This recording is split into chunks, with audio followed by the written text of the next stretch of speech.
You ready for this? Truth seekers. Truth that you have to swim through. I hope so. I got plenty.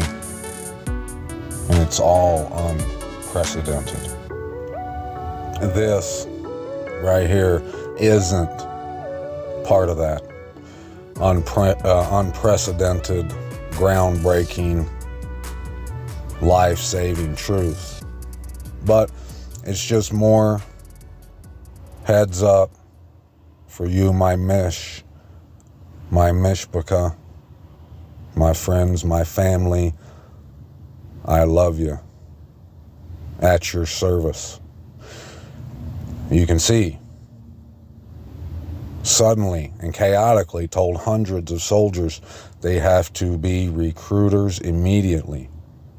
Without warning, hundreds of non-commissioned officers were ordered via email to report to the recruiting school at Fort Knox, Kentucky. In less than a week, with hundreds more set to start at the school in December, a sudden unexpected move by those guys at the service as the service scrambles to boost its recruiting force by 800 by the end of the year. The orders came after a breakdown in how those guys tracks how many recruiters it has coming through the pipeline, along with retention of existing ones, according to those guys' top personnel officer. The sudden depletion of recruiters caught those guys' planners flat-footed, with officials unable to provide a clear explanation as to what went wrong. Now, those guys will likely have to move during the holiday season and in the middle of the school year, sowing chaos for families. Coming unexpected. That couldn't be more proof of them saying that they can't be touched. That thing that causes her to fall with, what's it say, within 1 hour, because she thought to herself that no one can pull her down from the cloud she rides on. I think so. What do you think? You think the numbers are in this article? I'm not going to read any more to you, but you can see it's just more evidence that we're flying towards that completion. They recruited 24 applicants. Yeah, it's got all the numbers, just like all those articles do. But check this one out. That guy was up preaching, saying the whole country is ours, including Gaza and that place.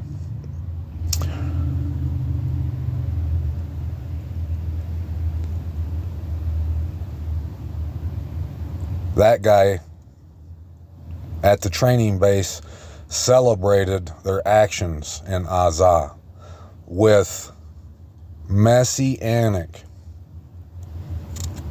fervor and exalted that someday controlling a swath of the territory, all of it.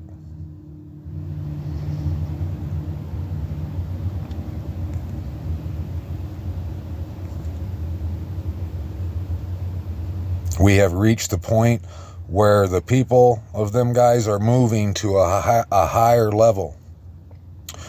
We were born 75 years ago as a new people. Now, how many days is 2,300 days? Remember, I told you. We worked it out before.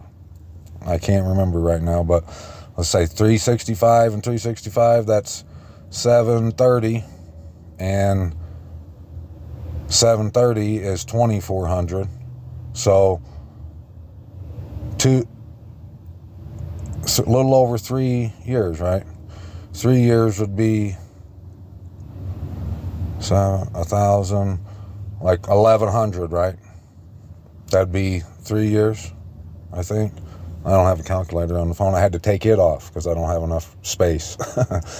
So yeah, so like 4 years, less than 4 years. So the 70 years ended in 2018. So if you add the 70 years did. So if we're 75 years, I guess. We're past that date, wouldn't we be? Let me think. No. What am I thinking? Okay. Definitely have never claimed to be a mathematician. 6.3 years.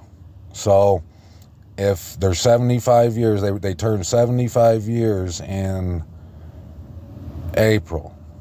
Was it April? Yeah, April. So next April, they'll be 26 years. So if 2,300 days is 6 years, 6.3, so in August, like I said before, around August, right around the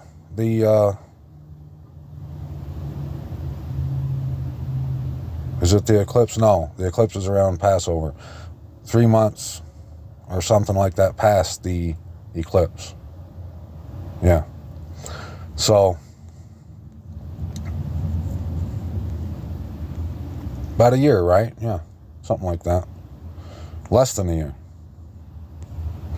So we don't have, you should see that there's not a lot of time, my friends. There just isn't. You see what's happening. But wait till you see what I got to show you.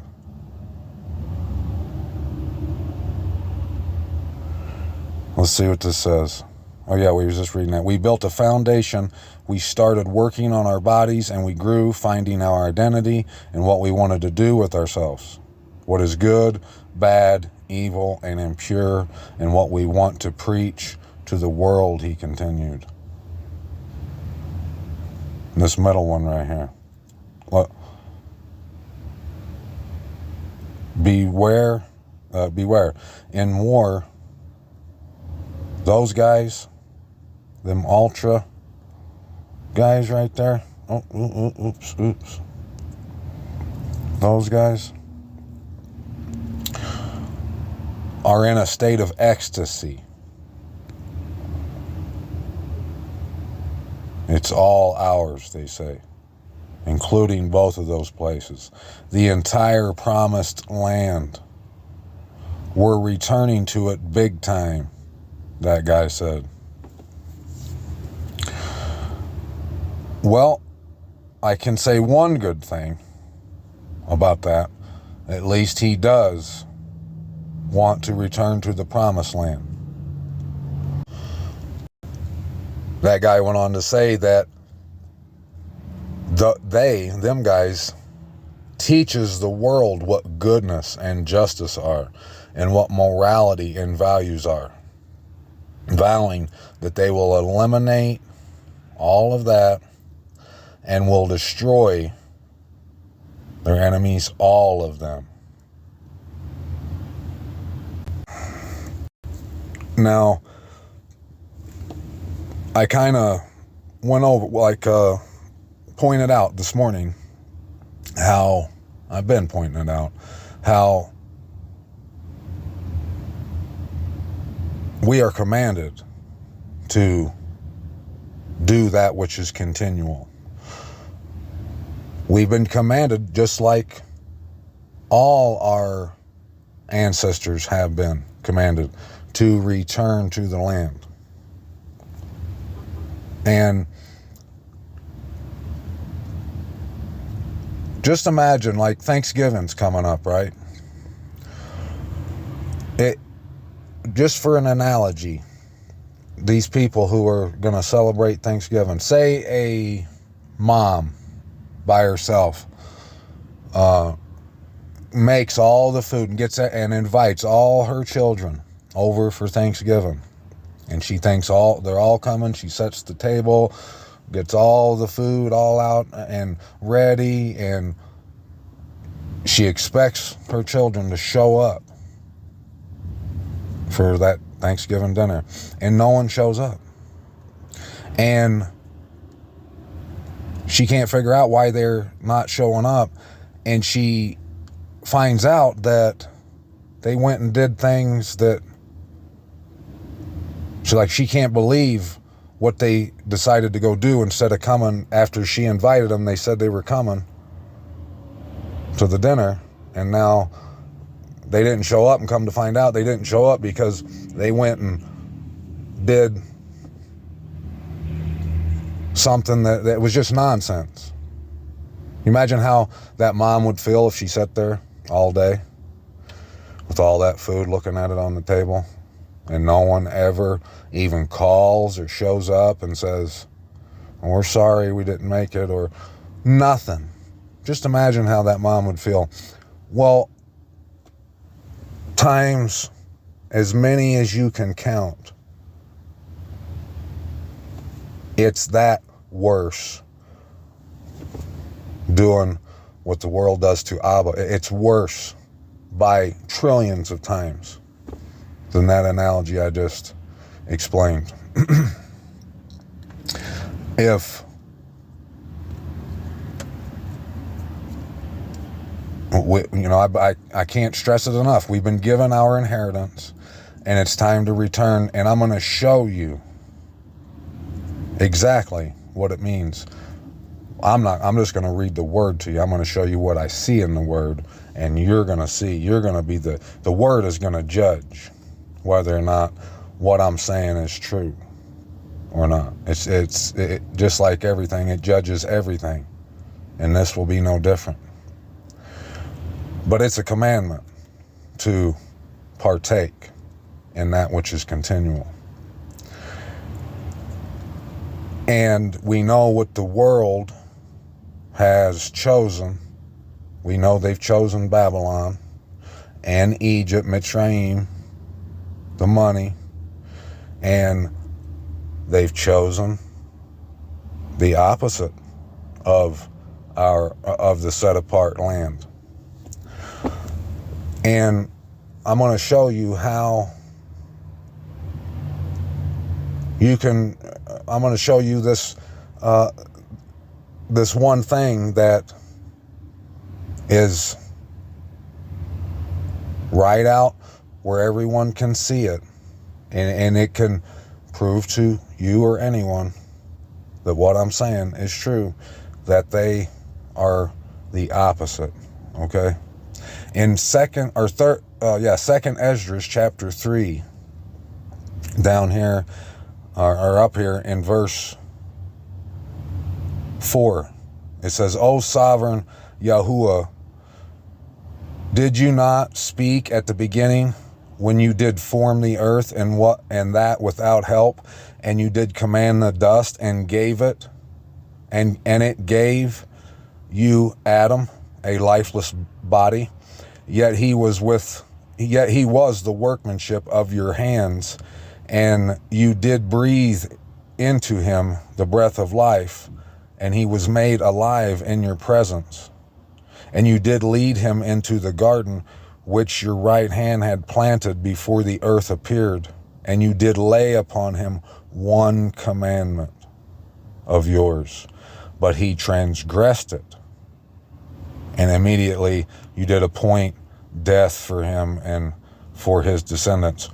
We all know what that commandment was, right? And we agree that the Most High, he's telling the truth. At that time, there was only one commandment given to him and Eve, wasn't there? He said, you can eat from any tree you want, except for the one in the midst of the garden, the tree of the knowledge of good and evil. Right. So that was the only commandment he had, and he broke that, transgressed that commandment, which brought about death to the whole world. Let me show you the representation for that transgression. Right here. We know that the commandment was not to eat. They could eat whatever, do whatever. Don't eat from the tree of the knowledge of good and evil. The knowledge of good and evil. It means to know good and evil. Adam and Eve were born like yesterday when they received that commandment, right? Yes. They were babies.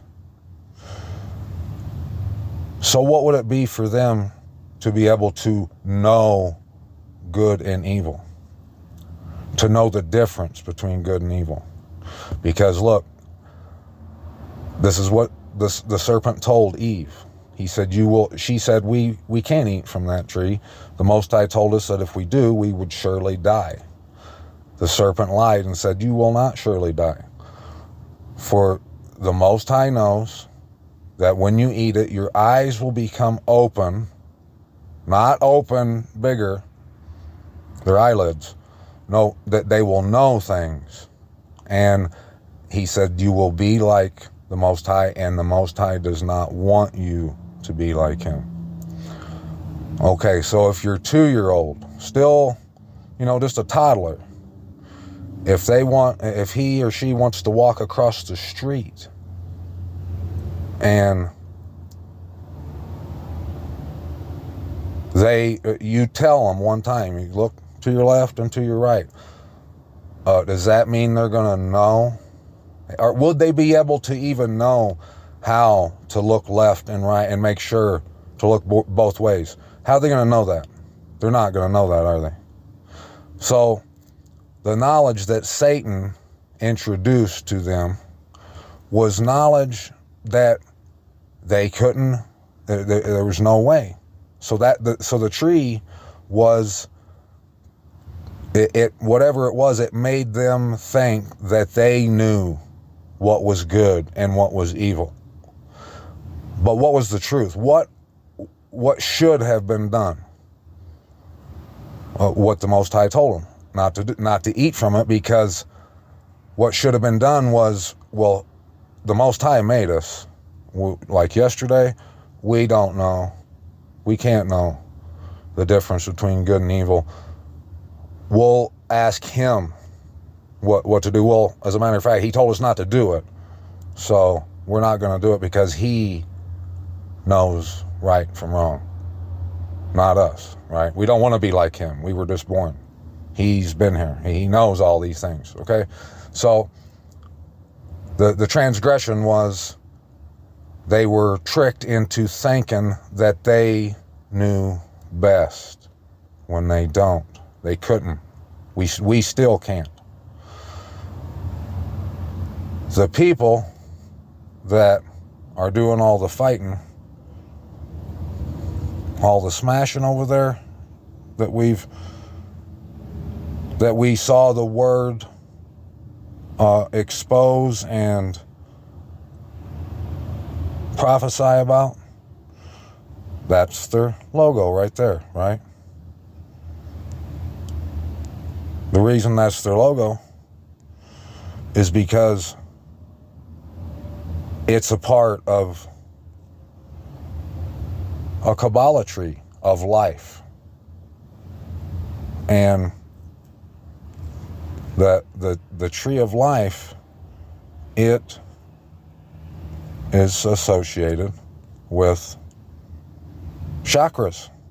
These are chakras. These are steps right here that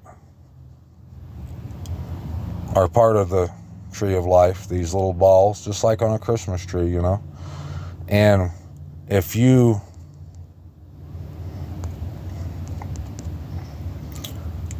they say, this is the doctrine they teach, that if you follow these certain steps, whatever order, you will go from down here in the pelvic region, where you're like a beast, you will ascend into divine consciousness. It's called mysticism. You can look it up and Google it. I've shown it so many times on here. There's schools that are called schools of mysticism, and they teach the Kabbalah. That star, that is what that star is what connects the the bottom of the tree to the top of the tree. You see, and I've done explained so many times what that star represents, but it's a section of the tree that, just like this guy said, right here, they're going to teach the whole country, or the whole world. Isn't that what he said? The whole world. What is good, bad, and evil. That's what they do. That's why they think they're better than everyone else. That's why they have a name for anyone other than them, right? And it ain't like the Most High has taught us to have respect and love and peace. It's not like that. It's everything dark, because it comes from these things right here. They believe that they are divine and that they know what's best. So right there, that's your clear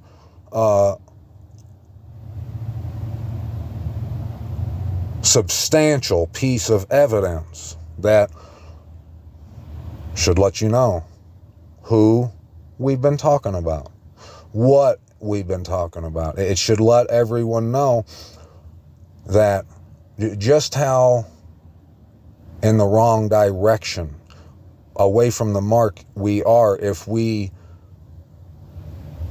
support it. I mean, if we pledge our allegiance to it, it's bad news. If we can't, but even if we don't do that and we don't recognize it for what it is, it's suicide. Even that. And not even considering it is suicide. It's suicide. Let me show you in the Word why that's suicide. Right here. Jeremiah chapter 8, verse 7 says, "Even a stork in the heavens knows her appointed times, and a turtle dove and a swallow and a thrush guard the time of their coming. But my people do not know the right ruling of Yahuwah." Let's get the context.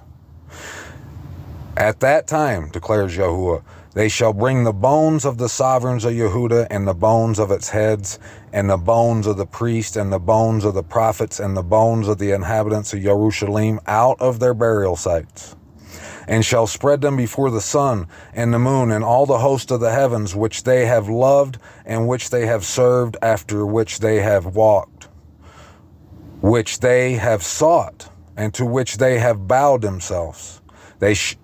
They shall not be gathered nor buried. They shall be for dung on the face of the earth. And death shall be preferred to life by all the rest of those who remain of this evil people, who remain in all the places where I have driven them, declares Yahuwah of hosts. And you shall say to them, thus said Yahuwah, would they fall and not rise? Does one turn away and not return?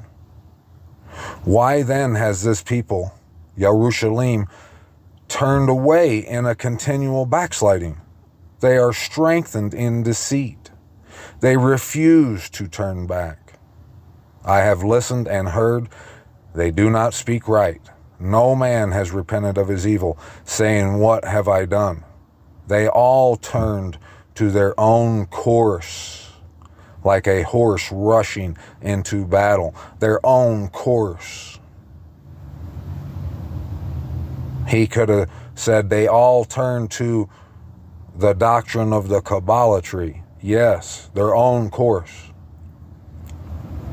Even a stork in the heavens knows her appointed times, and a turtle dove and a swallow and a thrush guard the time of their coming. But my people do not know the right ruling of Yahuwah. How do you say, we are wise, and the Torah of Yahuwah is with us? But look, the false pen of the scribe has worked falsehood. The wise shall be put to shame, they shall be broken down and caught. See, they have rejected the word of Yahuwah, so what wisdom do they have? Do you see? That's what I was trying to convey this morning. I was trying to say that Trojan horse, just like he just said horse, that is destroying even the elect. It says that it would deceive even the elect I can't remember how he said it, but if it were permitted or something like that. There's even the people that I'm thinking of, that I know that they obviously fear the Most High or something, because they are making a great effort at obeying the Most High's word from front to back. They're working hard to not discriminate against anything he said. But this one thing, having our heart on our inheritance, our set apart land, mountain, that which is continual, that they aren't considering it. And they're believing that it's the false place, the place that teaches the knowledge of good and evil. That which was the first command that Adam transgressed, that brought about death. And it does. It's just, think about it. It's common sense. Your 2-year-old child, if he or she thinks they can walk the road, it's not going to, or walk across the road that they know best, it's not going to be pretty. That's what's happening right now. It's basic logic. It's like the law of gravity. You throw something up, it's coming back down. You can't pretend, you can't act like you serve the Most High and obey what he says out of humility, but you chart your own course, and you believe that you're going to earn your way in somewhere by the things you do. That's why the Messiah said, unless your righteousness exceeds that of the scribes and the Pharisees, you ain't coming. Because look at them were those people. They thought that their you-know-what didn't stink, and that they were so far above everybody, kind of like those people that are doing all the smashing, that teach the tree of the knowledge of good and evil. Yeah, like that. They believed that they were doing it right enough, okay? So if Noah and all the animals, Noah and his family and all the animals had to go to one spot and get in the boat, right, to survive, why couldn't Noah built the boat and his son and daughter-in-law lived on the other side of the map somewhere, and they could have got told, and they could have just, they all could have just been standing somewhere. They could have been in that country, Noah in this country, all the animals, the giraffes over here, and the Most High just wipe everyone out and save all them. No, they had to come, it's common sense. They had to come to one spot and get on the one boat, get in, shut the door, and be delivered. That's what happened. The end is coming, and everything's going to be destroyed by fire, it says, right? You're not going to be able to sit in one place. The whoever's left, the 144,000, how are they going to come together if they're all spread around the world on the day that all this happens? They'll never had made their trek. They'll never had followed that command. They'll had, most of them, completely disregarded it. Almost completely. That's what Jeremiah is talking about right here. More proof that Jeremiah and Isaiah, I mean, it's the whole Bible. That's what it's talking about. It's talking about deny yourself, pick up your stake, follow the word all the way physically as well back to your inheritance, your resting place.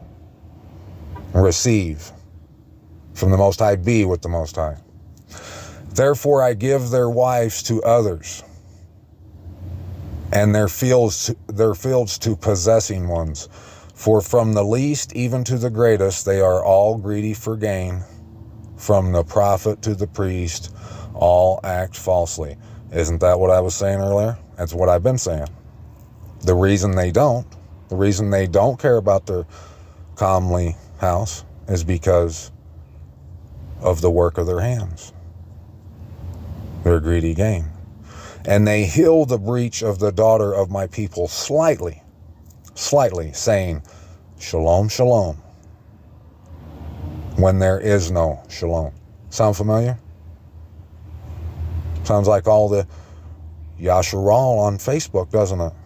And everywhere that you see on the internet. Were they ashamed when they had done abomination? What abomination? He just told us what that abomination is. They repaired the breach, but only slightly. Just enough to look like a scribe or a Pharisee, right? No, they weren't ashamed. They were not at all ashamed, nor did they know how to blush.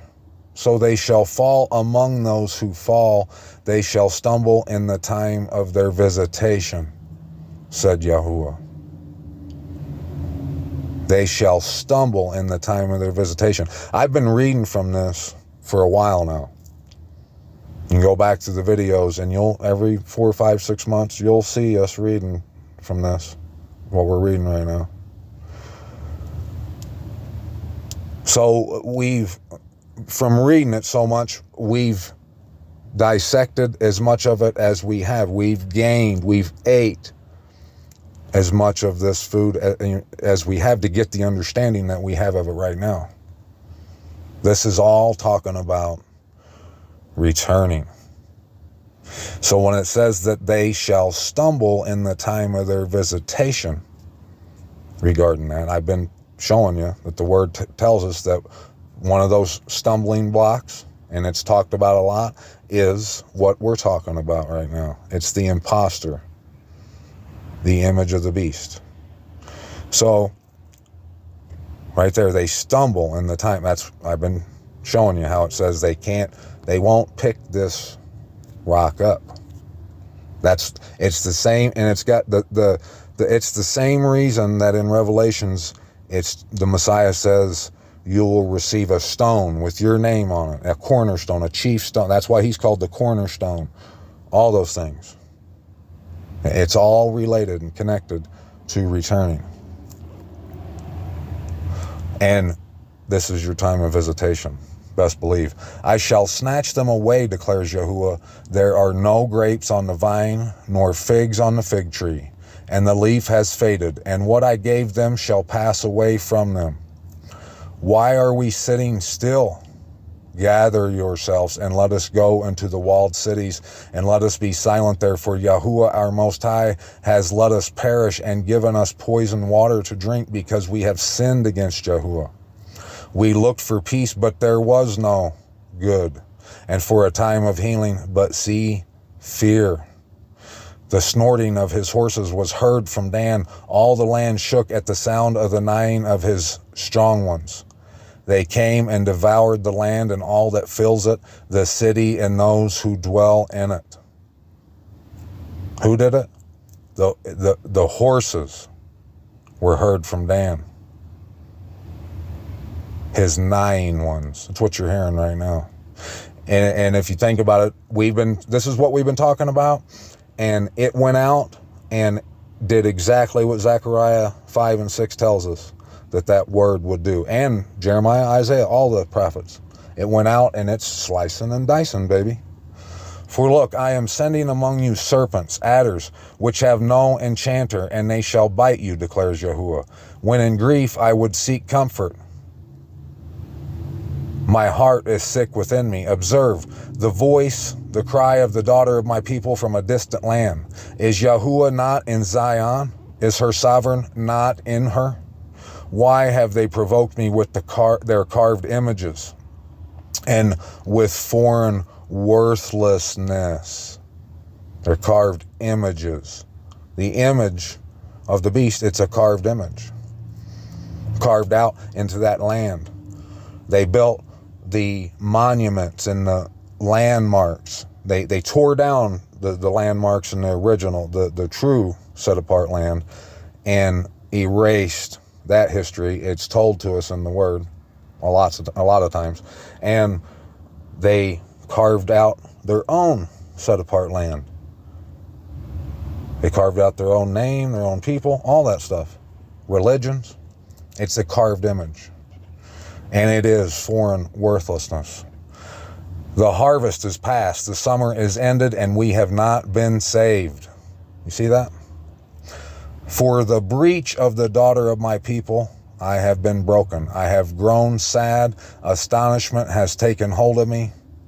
Is there no balm in Gilad? Is there no healer there? Why has the healing of the daughter of my people not come? How do we get healed? We mourn and lament. That's what Lamentations and Ecclesiastes is all about. Go read them books. Read Lamentations. The whole reason they lament is because of that. Daniel. Why was Daniel always lamenting and why he prayed all day and fasted and did all he did? He did that because he was sad. He was mourning that the set apart land where that which was continual occurred was in ruins, and he prayed and wanted and longed for him and the people to return to their home and have their home once again. It was the reason for Jeremiah doing what he did. Isaiah, Daniel, Ezekiel, Zechariah, Zephaniah, Habakkuk, Amos, Malachi. Job talked about it. It was the reason for Joel. It was the motivation for Nehemiah, for all of them. Amos, I already said Amos. Hosea. All of them. Okay? Then you go back to the Torah, the first 4 books. What was it about? From the in between, around the time of Noah, or from Abraham till David, it was about the set apart place. I mean, even past that, all Moses and all them, when they came, it was all about coming back. The whole Bible has been about this, about giving us our inheritance. But the Most High has told us the people have turned to their own course. They are strengthened in deceit. They refuse to turn back. And he's not talking about turning back from your sinful ways. He's talking about that, but if you ain't turned back to Jerusalem, that's the evil of your deeds. Just like Isaiah tells us. Watch. We just read it this morning.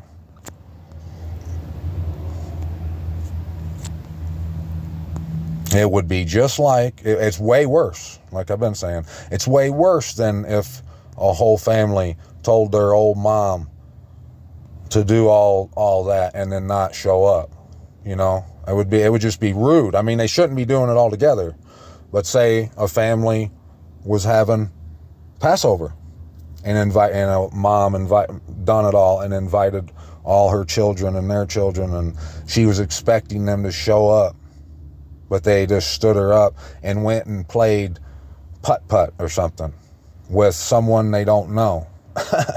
Or worse, just come up in your imagination of the worst things possible. It can't compare to how Abba feels because no one cares about coming to their true home. No, they're deistic. They really have no compass, and they just plan on being more righteous than someone else because they say so, and they're going to be sucked up out of here, or however they see it, into the kingdom, to everlasting life with the Most High. They get to come, and the people around them, like their neighbors or the people they see every day, they ain't coming because they ain't as good as they are. Do you see the error in that? And they never once think about their comely home, returning to it, or whatever it is they think about. If they don't show up, that tells you right there what they think about it. Think about it. But right here, it told us in Isaiah, where is it? Right here. Isaiah 27, verse 8. In measure, by sending her away, you contended with her. He shall take away by his rough wind in the day of the east wind. Therefore, by this the crookedness of Jacob is covered, and this is all the fruit of taking away his sin. This is when he makes all the stones of the slaughter place like chalk stones that are beaten to dust. Asherim and sun pillars rise no more.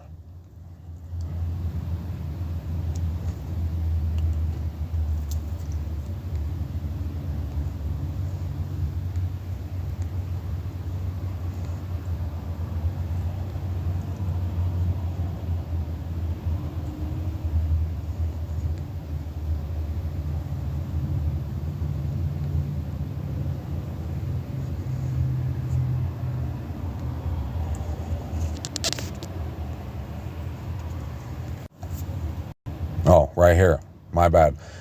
Jeremiah chapter 25, verse 5, saying, turn back now, everyone, from his evil way and from the evil of your deeds. How? By dwelling on the soil which Yahuwah has given to you and your fathers forever and ever.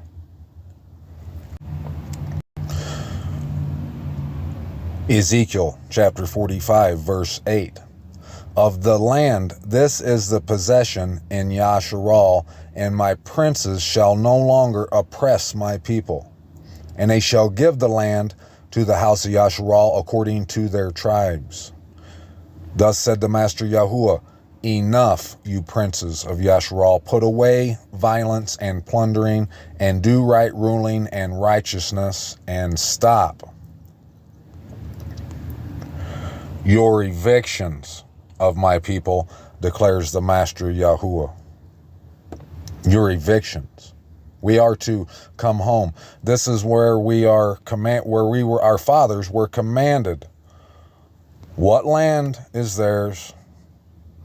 What contributions we bring, what offerings, and when and where. In the first month on the first new moon, you are to take a young bull, a perfect one, and we know the bull of our lips. And that's another thing too. Coming to the set apart land, you will be esteeming all the way. And in coming, you are esteeming. It's you giving all esteem to the Most High and to what He's gave you. Do you know what's not coming? What not coming is? I mean, you're smart. You should be able to figure that one out, right? It's the opposite of giving all esteem. It's given no esteem.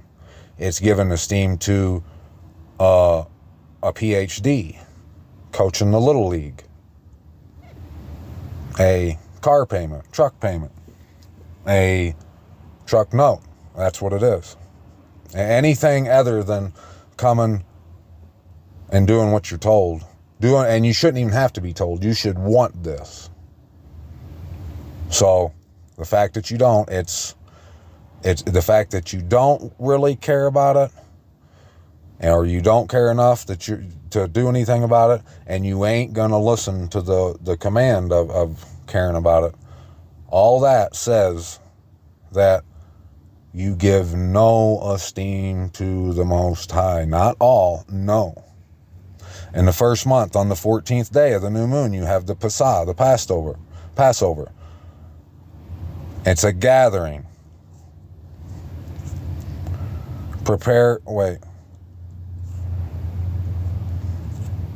These days are gatherings. Leviticus 23:37. These are the appointed times of Yahuwah, which you proclaim as set apart gatherings to bring an offering made by fire to Yahuwah, an ascending offering and a grain offering, a slaughtering and drink offering as commanded for every day, besides the Shabbats, the Sabbaths of Yahuwah, and besides your gifts, and besides your vows, besides all the voluntary offerings which you give to Yahuwah. Gathering is a voluntary offering. So until we realize that the only way the crookedness of Jacob is covered, and the only fruit of the sin being taken away is when will you do it? When the stones of the slaughter place are made to be like chalk stones, beaten to dust, and Asherim and sun pillars never rise again. Why? Because the city of defense is lonely, a home forsaken and left like a wilderness. There the calf feeds, and there it lies down.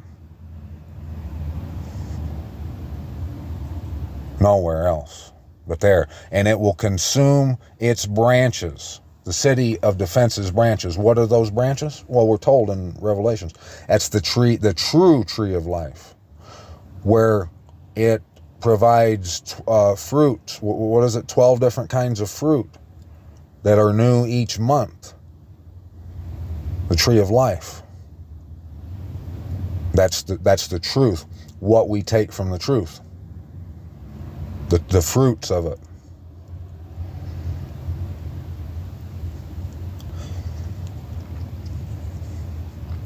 For it is a people of no understanding. Therefore he who made them has no compassion on them. He who formed them shows them no favor.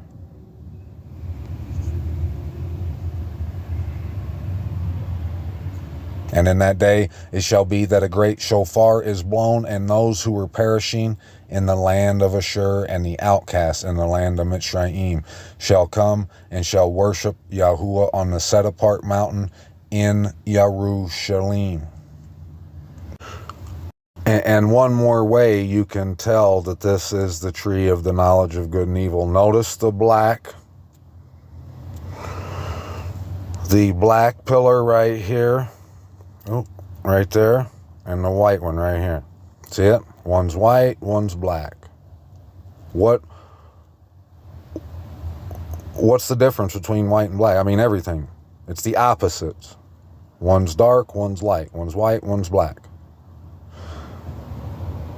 Same as good and evil. The tree of the knowledge of good and evil. So this picture right here is telling you, I am the tree of the knowledge of good and evil. That's what it is. And they tell you everywhere who they are. They got the cube right here, right there. See the cube? Like this. Boom, that's the cube. And it also is the star. It's the star of, we don't know. You don't know. We've been over it. The star is in here, the six-pointed star, right here. Just like this, boom, boom, boom, boom, boom, six-pointed star. So that's the tree of the knowledge of good and evil. That star represents it, and I've put so much proof out here to prove to anybody who wants it that that's what that star represents. All you got to do is go look. So it's everywhere. It's undeniable. It's unprecedented. It's what's been foretold. It's what we should have been looking for, what we should be looking for. It's the end. We're seeing it all play out in real time. We've seen why it came about, what it all means, who everyone is, and we've seen all that only because we've been looking. We've been hungry and thirsty for the word, for the truth. We've been true truth seekers here on a mission.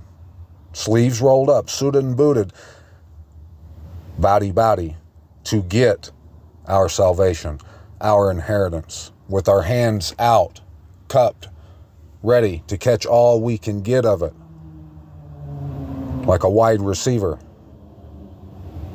We want all that. Being how that is, we haven't read 2nd Esdras chapter 9 yet. Let's get it, and let's see if it can confirm any of what we've been saying here tonight. Verse 1, he answered me and said, measure carefully in your hand, and when you see that a certain part of the predicted signs are past, then you will know that it is the very time when the Most High is about to visit the world which he has made. So when there shall appear in the world earthquakes, tumult of peoples, intrigues of nations, Gog of Magog, wavering of leaders, confusion of princes, then you will know that it was of these that the Most High spoke from the days that were of old. From the beginning, for just as with everything that has occurred in the world, the beginning is evident. It is evident, right?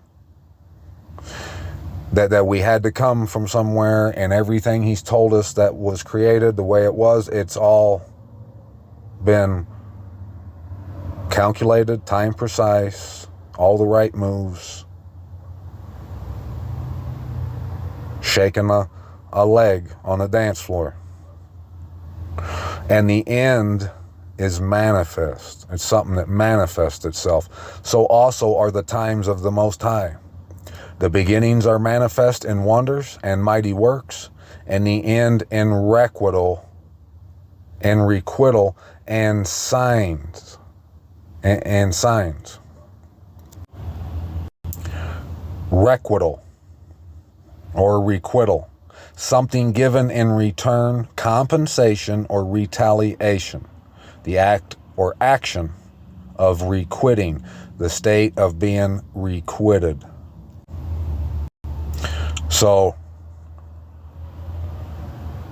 the times of the Most High, the beginnings are manifest in wonders and mighty works, like being brought up out of the land of Egypt, Mitzrayim, by pillars of fire by the night and the cloud by day, raining down manna from heaven, quails, splitting rocks, burning mountains, speaking loudly and boldly, slicing and dicing. But the end is requital and in signs, and returning compensation.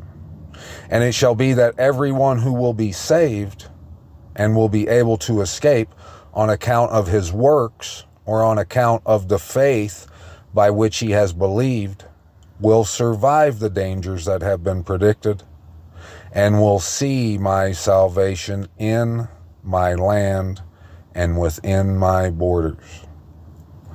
Now remember, in Ezekiel chapter 43, it says, this is the Torah of the house. The boundary of it is the Torah, and it's upon the mountaintops all around. It's a bowl. We read in Song of Songs, he says your navel is like a bowl. Over and over, we've seen about the mountains on either side. It's like a bowl, like I've showed you on maps. From the top of the mountains on the left to the top of the mountains on the right, all around the rim of that bowl, that's where the deliverance is. In the land, which I have sanctified for myself from the beginning. And has he not? That's the whole reason Passover, Passah, was created. All the days. That's why all this went down the way it went down.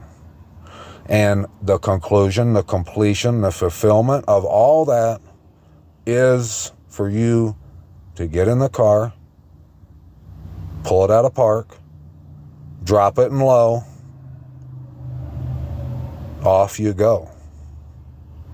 Or put one foot in front of the other, put your thumb up in the air, and hitch a ride. However you got to get to the place within those borders.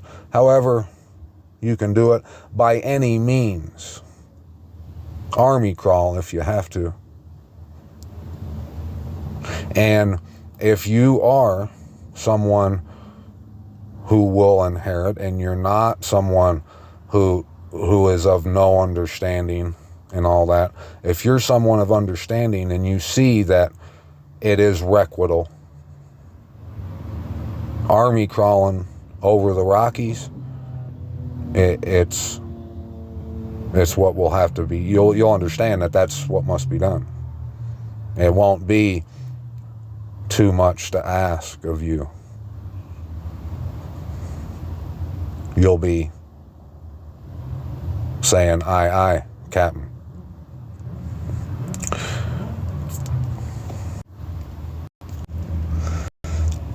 So yeah, it was sanctified by the Most High from the beginning. Then those who have now abused my ways shall be amazed, and those who have rejected them will with contempt shall dwell in torment. Yeah, like I've been saying, like we've been saying. Imagine the shame that they're going to have when they realize what it is they've been doing, what they haven't been considering, and that they rejected it with contempt, with violence. The good news. They hated it. They probably cursed it. They probably gossiped about the people who brought it to them. I mean, on and on we could go. However you want to slice and dice that one.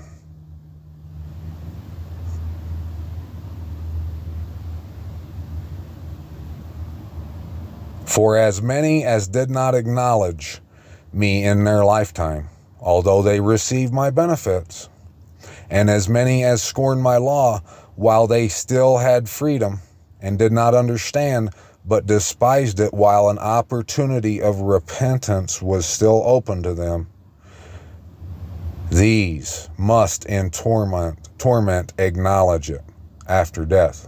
So you see, that's why I said in the beginning, not many is talking about this right now. It's not in very many conversations, but there's coming a day where it'll be in everyone's conversation. And I just hope and pray that you're not having that conversation one day in torment. You should be having it right now with me, with the Most High. That's why it says in Ezekiel that one day, in that day, one who has escaped the sword will come to you and speak and declare these things to you.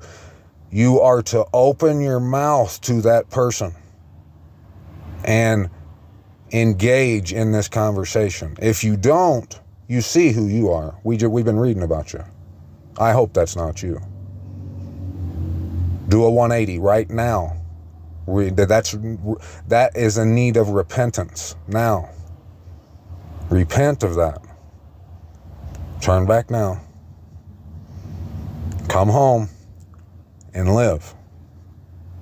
Therefore, do not continue to be curious as to how the ungodly will be punished, but inquire how the righteous will be saved, those to whom the age belongs and for whose sake the age was made. It was made for us. All this was made for us. If you can't understand it, that's why, because you ain't us. And I mean, it's not That's not my call. I don't call that no shots. And it's not by, it's not because I choose that for you. I love you, and me being on here, half of the motivation for being here is because of that.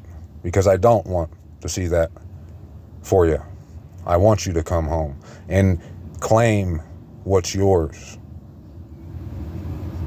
This age, it could belong to you. I answered and said, I said before, and I say now, and will say it again. There are more who perish than those who will be saved, as a wave is greater than a drop of water. He answered me and said, as is the field, so is the seed, and as are the flowers, so are the colors, and as is the work, so is the product, and as is the farmer, so is the threshing floor. For there was a time in this age when I was preparing for those who now exist before the world was made for them to dwell in, and no one opposed me then, for no one existed. But now those who have been created in this world, which is supplied both with an unfailing table. So when they said, is he able to prepare a table in the wilderness for us? He's prepared an unfailing table for you, wilderness, wherever you want to go. Benefits all. You've got the bennies up past your eyeballs, and an inexhaustible pasture. Inexhaustible, have become corrupt in their ways. So I considered my world, and behold, it was lost, and my earth, and behold, it was in peril because of the devices of those who had come into it. Devices, carved images, works of your hands. And I saw and spared some with great difficulty. With great difficulty. That's another thing. And I've been stressing this too. We have to consider all that's been done to get us to that pasture, to those borders, to the salvation. If we can't, what kind of people are we if we can't respect what our fathers did for us, what the Most High did with great difficulty, what He's went through to give us our inheritance? Show some respect and be thankful that you're getting an inheritance. Acknowledge your inheritance.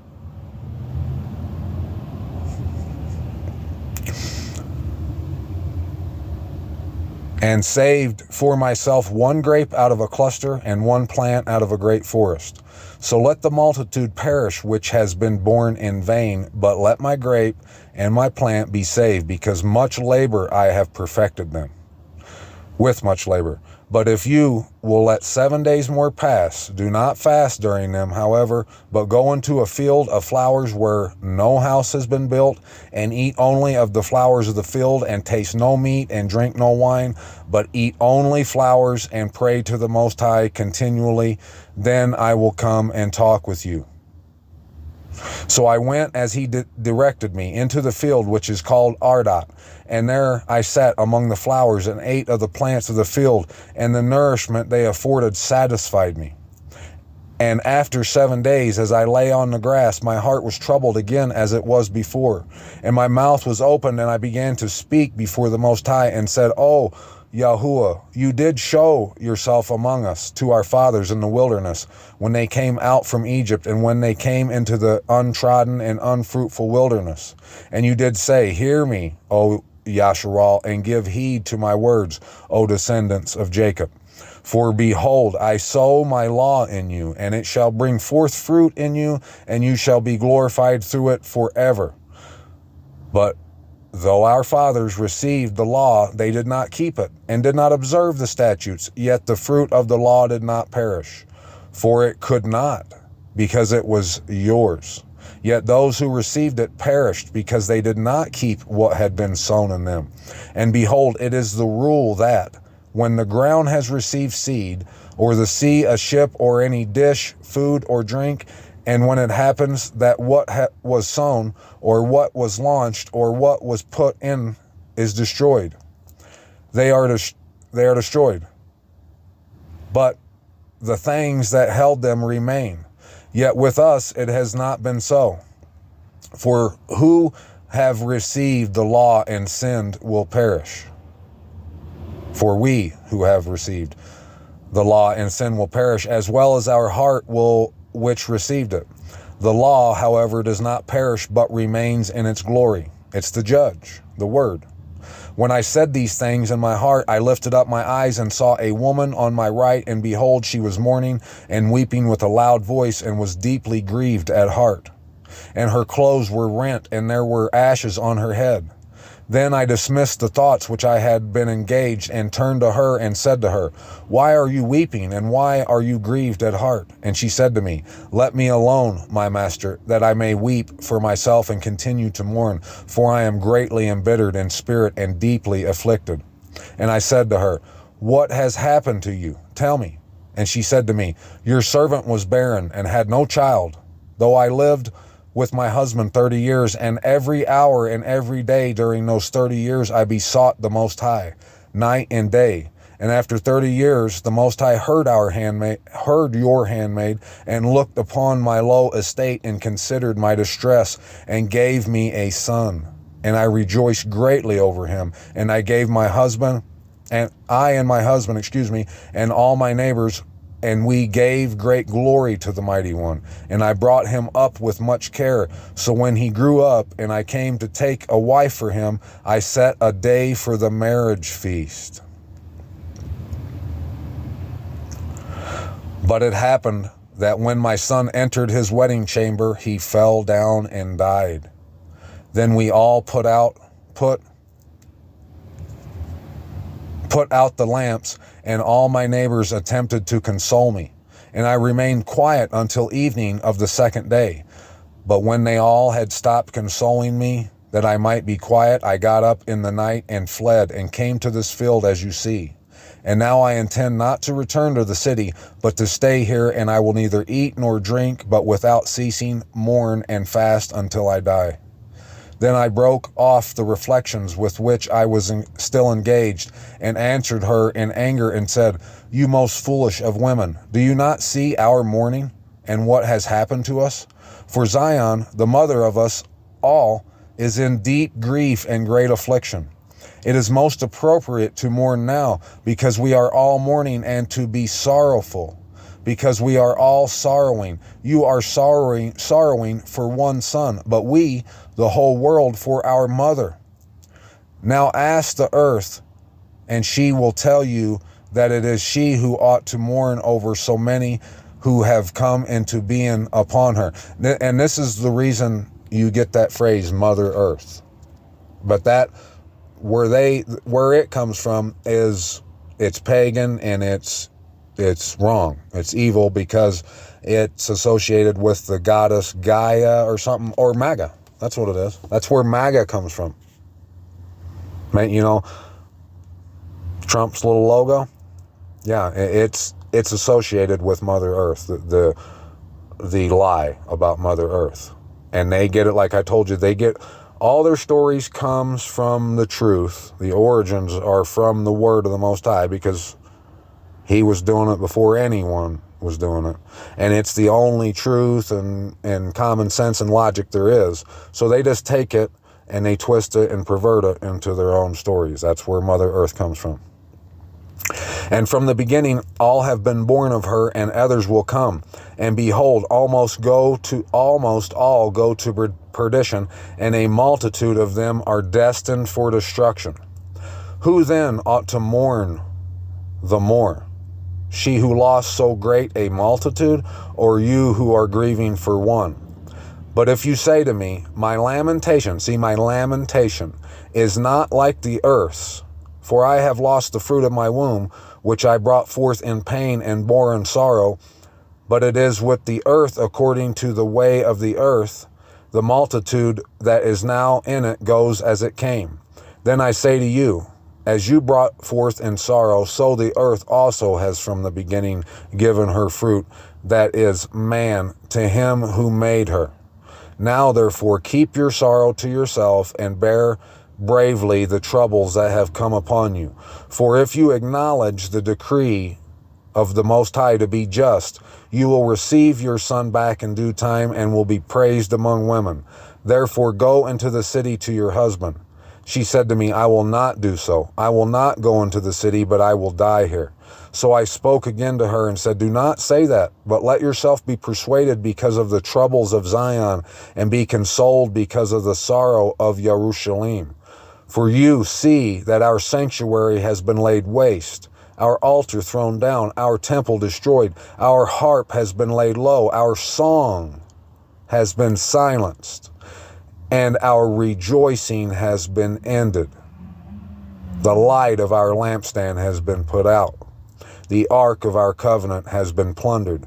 Our set-apart things have been polluted, and the name by which we are called has been profaned. Our free men have suffered abuse. Our priests have been burned to death. Our Levites have gone into captivity. Our virgins have been defiled. Our wives have been ravished. Our righteous men have been carried off. Our little ones have been cast out. Our young men have been enslaved, and our strong men made powerless like females. And what is more than all, the seal of Zion, for she has now lost the seal of her glory, and has been given over into the hands of those that hate us. Yes. Therefore shake off your great sadness, and lay aside your many sorrows, so that the Mighty One may be merciful to you again, and the Most High may give you rest and relief from your troubles.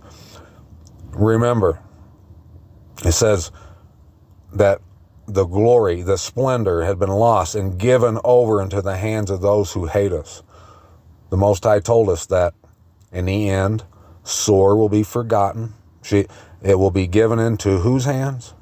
Nebuchadnezzar, the sovereign of Babel. Not actual Nebuchadnezzar. No, the sovereign of Babel. Kabbalah, mysticism.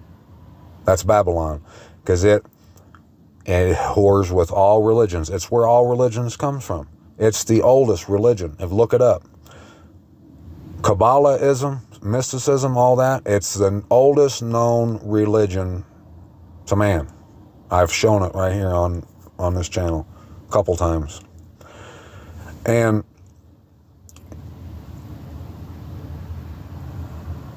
now you should be seeing from everything we've been reading, you should understand that I wasn't lying when I said that the whole Bible is about this.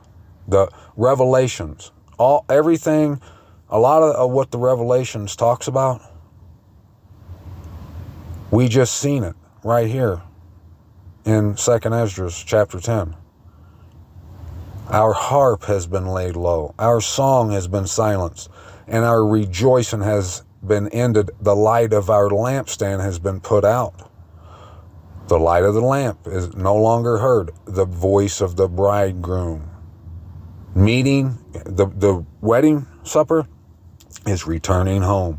Meeting the bridegroom. He comes, the voice, the truth. He comes down out of heaven. And we see him. That's why it says that he's treading the winepress, because only those who want to follow him are coming. Everyone else is being put to death. Put to shame and death. They're being destroyed, and when they are destroyed, they will go away in torments, and because they'll understand everything that happened. They'll know exactly why they chose wrongly, for what they died for, what they could have had, all that. It's going to be a shameful, sorrowful, teeth gnashing and gnawing day. Therefore shake off your great sadness and lay aside your many sorrows, so that the Mighty One may be merciful to you again, and the Most High may give you rest, a relief from your troubles. While I was talking to her, behold, her face suddenly shone exceedingly, and her countenance flashed like lightning, so that I was too frightened to approach her. And my heart was terrified. While I was wondering what this meant, behold, she suddenly uttered a loud and fearful cry, so that the earth shook at the sound. And I looked, and behold, the woman was no longer visible to me, but there was an established city, and a place of huge foundations showed itself. Then I was afraid and cried with a loud voice and said, "Where is the angel Uriel who came to me at first? For it was he who brought me into this overpowering bewilderment. My end has become corruption, and my prayer a reproach." He didn't know what to think about all of it. As I was speaking these words, behold, the angel who had come to me at first came to me, and he looked upon me, and behold, I lay there like a corpse, and I was deprived of my understanding. Then he grasped my right hand and strengthened me and set me on my feet and said to me, "What is the matter with you? And why are you troubled? And why are your understanding and the thoughts of your mind troubled?" I said, "Because you have forsaken me. I did as you directed and went out into the field, and behold, I saw and still see what I am unable to explain." And he said to me, "Stand up like a man, and I will instruct you." I said, "Speak, my master, only do not forsake me, lest I die before my time. For I have seen what I did not know, and I have heard what I do not understand. Or is my mind deceived and my soul dreaming? Now, therefore, I entreat you to give your servant an explanation of this bewildering vision." He answered me and said, "Listen to me, and I will inform you, and tell you about the things which you fear. The Most High has revealed many secrets to you.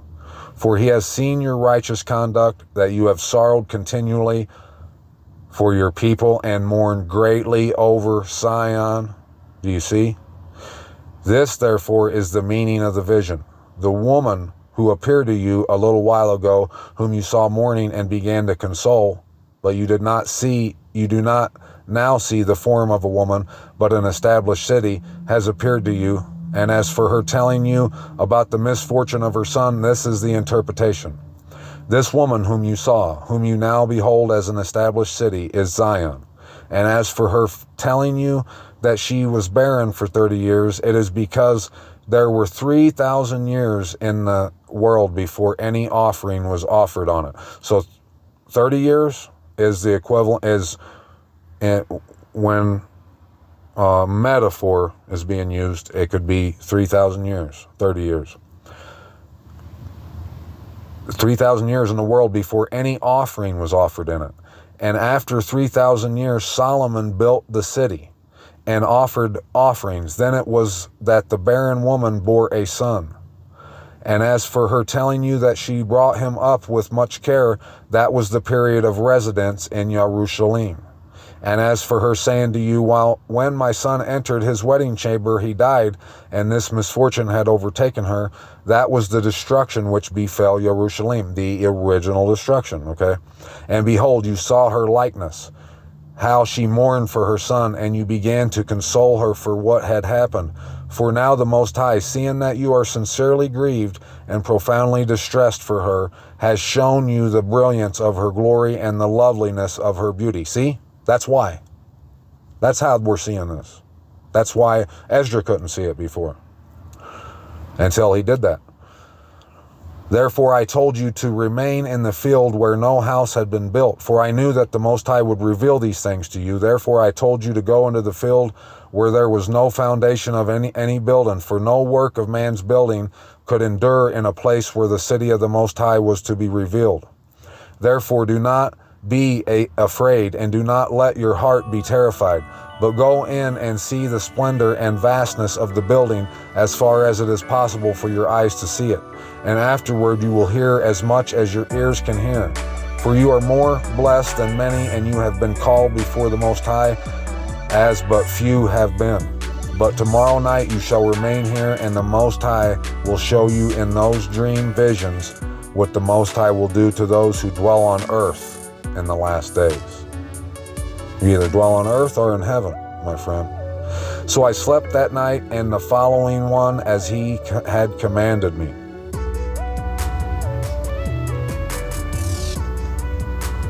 On the second night I had a dream, and behold, there came up from the sea an eagle that had 12 feathered wings and 3 heads. And I looked, and behold, he spread his wings over all the earth, and all the winds of heaven blew upon him, and the clouds were gathered about him. And I looked, and out of his wings there grew opposing wings, but they became little, puny wings. But his heads were at rest. The middle head was larger than the other heads, but it also was at rest with them. And I looked, and behold, the eagle flew with his wings to reign over the earth and over those who dwell in it. And I saw how all things under heaven were subjected to him, subjected to the eagle. I wonder who this eagle could be.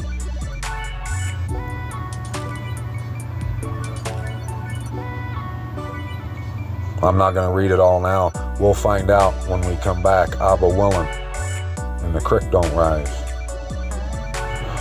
We'll get chapter 11, because we already got those 2 tonight. I don't want to take up too much of your time, but I do. I don't want to plead with you and beg you, but I do. To open your eyes to what the Most High has planned, consecrated, made for you from the beginning of time, of the foundation of the world. He has set apart this salvation, this rest, this inheritance for all of us. I don't want to beg you. I shouldn't have to get you to open your eyes and turn your heart towards that inheritance. But I will, if I have to. Anything I can do at your service, like I said, to shake you and wake you. Shake and wake.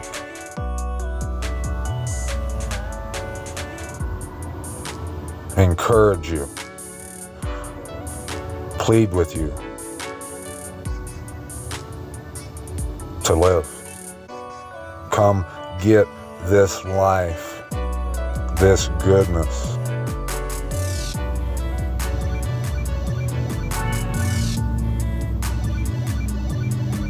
It's free of charge. As for me, I'll take a extra large.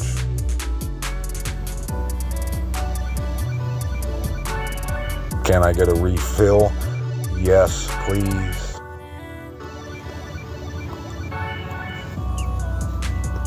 Come to your dwelling place, Mish.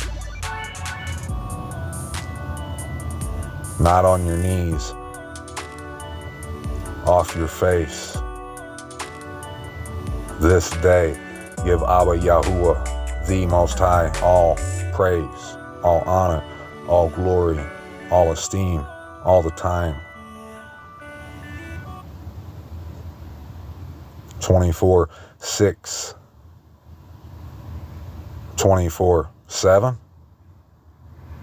365.